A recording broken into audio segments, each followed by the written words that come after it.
सूत्र 96. राज्यं सुताः कलत्राणि शरीराणि सुखानि च संसक्तस्यापि नष्टानि तव जन्मनि जन्मनि.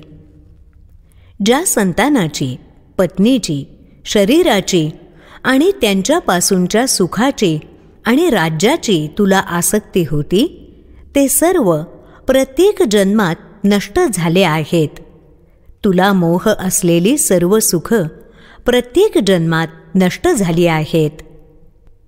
नाथ सांगतात, माणसानं स्वतःला शरीर स्वरूप मानणं आणि त्यालाच सर्व सुखांचं निधान मानणं हीच सर्वात मोठी आसक्ती आहे.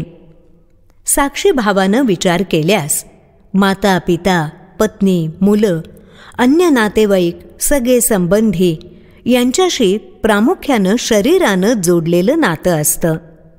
त्यात शरीर एकत्र येतात, एका घरात परस्परांच्या सहवासात राहतात आणि वैयक्तिक कारणानं अथवा मृत्यूनं परस्परांपासून दूर होतात. शरीराच्या अस्तित्वाची आसक्ती ह्या सर्वांच्या मुळाशी असते. त्याला अहंकाराची आणि ही शरीरं माझ्या मालकीची आहेत ही स्वामित्वाची भावना पुष्टी देत असते.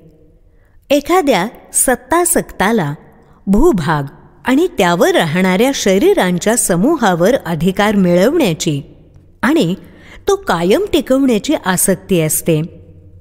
या आसक्तींची पूर्ती म्हणजेच सुखाची प्राप्ती असा माणसाचा समज असतो.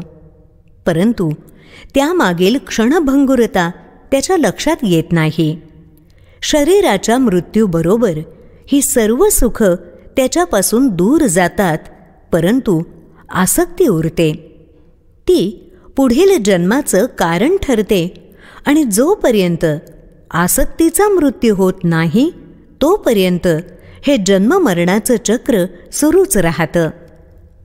आसक्तीपायी मिळवलेल्या गोष्टी कधीच कायमच्या आपल्याबरोबर राहू शकत नाहीत, त्या शाश्वत आनंद देऊ शकत नाहीत.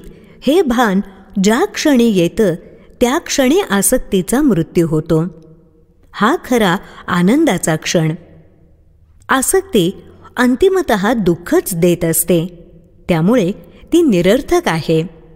या जगात आसक्तीखेरीज दुःखाचं दुसरं कारण नाही. राजा जनकानंही प्रत्येक जन्मात हा अनुभव घेतला आहे.